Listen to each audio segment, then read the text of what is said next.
Agora é oficial, o Fluminense negocia zagueiro, a gente vai comentar sobre isso nesse vídeo. Também vamos trazer algumas informações importantes sobre o Fluminense e Vasco, próxima partida do Flusão pelo Campeonato Brasileiro. E também vamos falar sobre uma notícia peculiar. Essa notícia eu confesso que me surpreendeu bastante, porque teve jogador do Fluminense muito perto de ser convocado pelo Dorival Júnior para a seleção brasileira. Vamos falar bastante de Flusão nesse vídeo. Desde já deixa o seu like, se inscreva no canal, ative o sininho e depois da vinheta a gente volta para falar de Fluminense.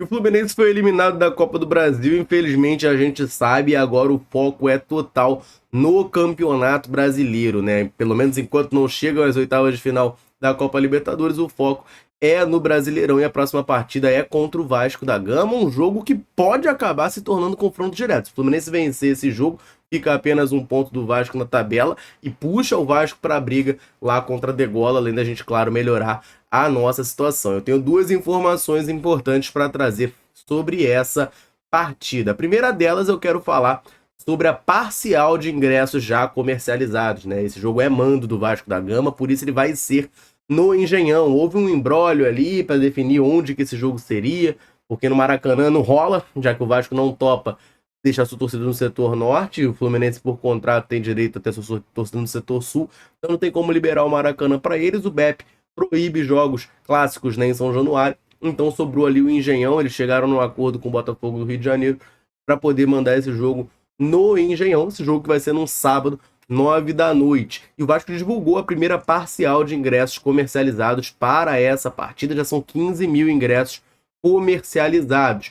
Vale lembrar que a venda para o público visitante, né, para nós tricolores, abriu somente hoje, quinta-feira. Então você, tricolor, que quer estar presente no Engenhão sábado, para, se Deus quiser, a gente ver uma grande vitória do Fluminense, você já pode comprar o seu ingresso. Mais de 15 mil já foram comercializados, todos, claro, né, da torcida do Vasco, porque a venda para a torcida do Fluminense começou somente hoje. E olha, tem uma informação que essa aqui eu tenho certeza que vocês vão detestar, tá? Mas ficou definido já quem vai ser o árbitro responsável por comandar essa partida do sábado. E a CBF definiu ele, mais uma vez. Anderson Daronco será o árbitro de Vasco e Fluminense. O Daronco recentemente apitou jogos do Fluminense. O último jogo, por sinal dele, do Fluminense, foi justamente a estreia do Thiago Silva contra o Cuiabá.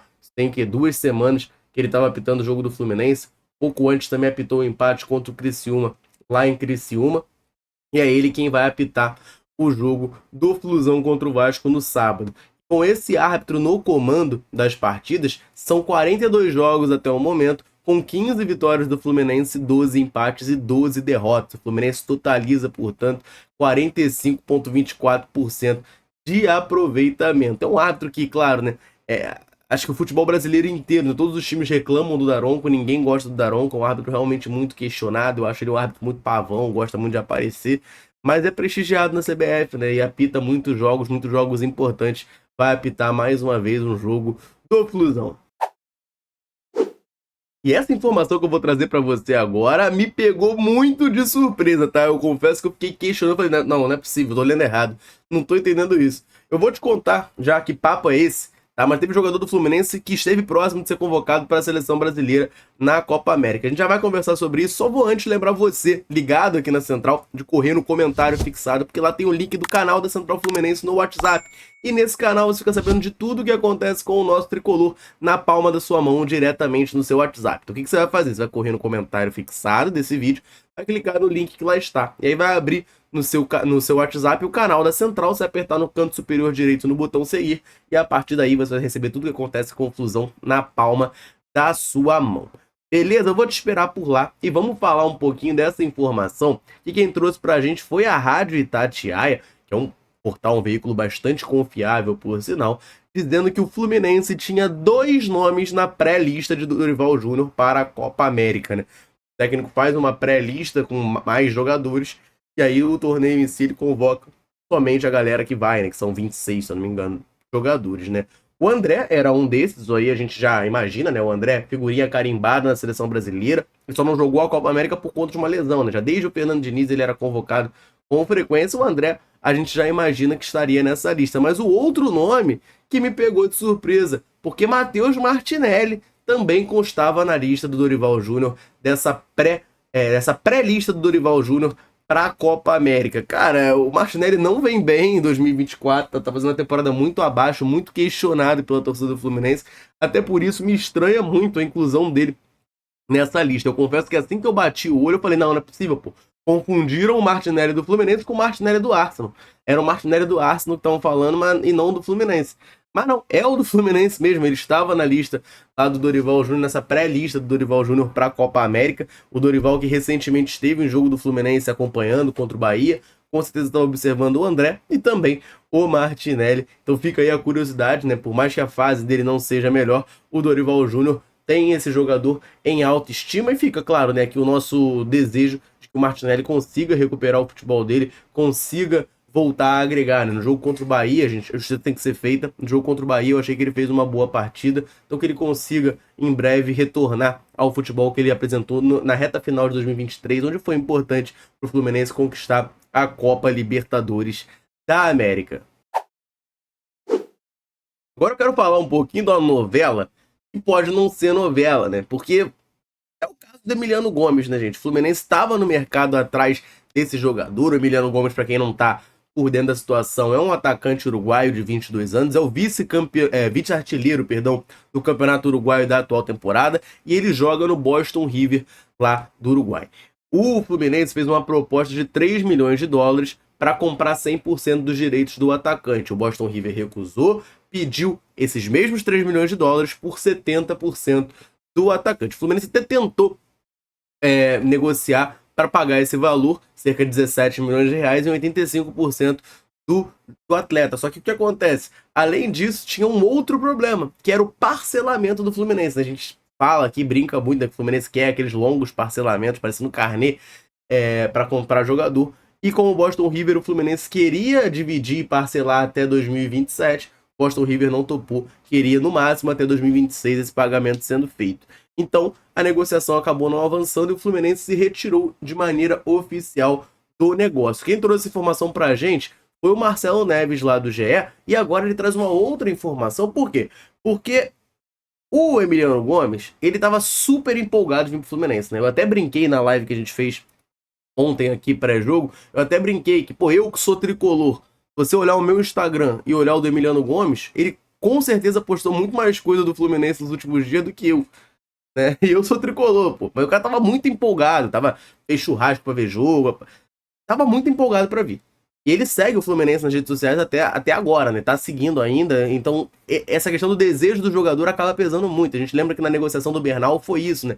Tava esse entrave com o Defensor, mas o desejo do Bernal de vir pra cá acabou pesando positivamente para que o acordo se fechasse. Então, muitos tricolores criam essa teoria que eu partilho, tá? E fique claro, uma teoria que não é uma informação. Acho que o Fluminense, na verdade, se retira dessa negociação para ver se existe uma pressão lá do Emiliano Gomes, dos empresários dele, ao Boston River para flexibilizar nessa negociação. E o Marcelo Neves do GE trouxe um pouco mais de informação sobre essa situação, tá? Ele diz que o Fluminense deixou a negociação porque se incomodou com a demora do Boston River em responder à proposta tricolor, né? O Fluminense tá na urgência, a gente briga contra o rebaixamento, a gente precisa dos reforços para ontem. Então o Boston River enrolar, né, para responder é péssimo para o Fluminense. E aí, com isso, o Fluminense retirou a proposta. De acordo com o Marcelo Neves, assim, o futebol é dinâmico, né? Pode acontecer, de fato, do jogador forçar uma saída lá e o Boston River se mostrar disposto a negociar e o Fluminense voltar a carga por ele. Mas, nesse momento, a proposta que foi feita do Fluminense para o Boston River está expirada. O Fluminense retirou essa proposta. Então, caso decida voltar à novela Emiliano Gomes para tentar contratar esse jogador, vai ter que fazer uma nova proposta. E aí, nessa nova proposta, podem ser outros valores, podem ser outras porcentagens, outros parcelamentos. É tudo diferente, né? Não vai ter aquela proposta de 3 milhões de dólares como base na negociação. Enfim, de momento, Emiliano Gomes não será reforço do Fluminense. E uma situação que me preocupou, né, que eu fiquei sem entender o planejamento, é que com a desistência do Emiliano Gomes, o Fluminense não vai buscar um outro atacante. É isso aí. Não veio Emiliano Gomes, então não vai vir ninguém. Pelo menos essa é a postura de primeiro momento do Fluminense quanto a essa negociação. Claro que a gente está aqui sempre atento aos próximos capítulos. Tudo que acontecer, a gente vai atualizar você aqui na Central. E agora é oficial, tem negócio fechado, o Fluminense acerta a saída de zagueiro. Vamos falar bastante sobre isso nesse vídeo, só antes vou aproveitar rapidamente para dar uma moral para a galera tricolor ligada aqui na Central, sempre nos dando aquela moral. Todo vídeo eu convido você que tá aí nos assistindo a deixar um comentário aqui embaixo me falando o seu nome e de onde você nos assiste. A gente gosta muito de saber até onde nesse mundo gigantesco a Central Fluminense consegue alcançar. Galera, chega junto, deixa um comentário, sempre que a gente pode, a gente vem aqui e manda aquele abraço. Nesse vídeo eu vou mandar um abraço para o Luiz Fagundes, de Campos dos Goytacazes, para o Wilson, de Belém, do Pará, para o Marcos Afonso, do Rio de Janeiro, Plácido Fernandes, de Arapiraca, Alagoas, Dirceu, de Lusiânia, em Goiás, e para o Márcio Cardoso, de Itaboraí. Um abraço para a galera tricolor ligada aqui na Central, convite mais do que reforçado para você que nos assiste. Quer que a gente mande um abraço? Cite seu nome aqui em algum vídeo? Comenta aqui embaixo dizendo o seu nome e de onde você está nos assistindo. Combinado? Então vamos falar dessa situação, porque agora é oficial, o Watford anunciou em suas redes sociais a contratação do zagueiro Kaique Almeida. Pois é, gente, uma negociação muito criticada por parte da torcida tricolor. O Fluminense está vendendo o zagueiro, vendeu agora, né, o zagueiro, por 2 milhões de euros à equipe inglesa. Só que desses 2 milhões de euros, 1 milhão de euros é fixo, cerca de 6 milhões de reais, e o outro 1 milhão de euros é em bônus. Então são metas que o Kaique Almeida tem que alcançar lá no Watford para poder o Fluminense receber essa grana, né? O planejamento inicial do Watford é emprestar o Kaique Almeida para uma equipe da Bélgica. A gente sabe que no futebol inglês tem uma questão do visto de trabalho que é um pouquinho mais difícil de tirar, e como o Kaique Almeida não tinha estreado pelo profissional do Fluminense, ele não tem a pontuação necessária para poder tirar esse visto. Então ele não vai poder jogar pelo Watford, por enquanto vai ser emprestado a outro clube europeu. Não foi divulgado o clube, mas vai ser um clube da Bélgica. Então a negociação agora já está consolidada. O Kaique Almeida assina por 5 anos com a equipe londrina. Dá para falar que é londrina, né? O Watford é do lado de Londres, então dá para falar que é uma equipe londrina. E aí a gente deseja toda a sorte do mundo para ele, mas claro, lamentando aqui, né, a postura do Fluminense nessa negociação. Vender um jogador de seleção de base, de bastante destaque, bastante promissor, por um valor tão baixo como 2 milhões de euros, né? E 2 milhões de euros, tô sendo gentil aqui falando, porque fixo é 1 milhão, né? As outras metas ninguém me garante que ele vai bater. Então, 1 milhão de euros pra você vender o Kaique Almeida é muito pouco, né? Um jogador que já mostrou potencial, claro, ainda não tinha desabrochado no profissional, mas você vendeu por muito pouco, mas ficou tanto tempo aí precisando de zagueiro e não deu uma chancezinha sequer pro moleque, não dá pra entender, né? Enfim, são coisas que acontecem com o Fluminense, a gente jamais vai entender. Mas essas eram as informações que eu queria trazer para você, tricolor, nesse vídeo aqui. Então, muito obrigado por assistir até o final. Agora eu quero que você deixe o seu comentário. O que você achou dessa venda do Kaique Almeida? Foi um bom negócio para o Fluminense? E o Emiliano Gomes, você acha que vale a pena fazer um esforcinho e voltar a carga para contratar o atacante uruguaio? Comenta aí embaixo para a gente trocar aquela ideia. Combinado? Eu vou ficando por aqui. Um abraço, saudações tricolores. Tamo junto.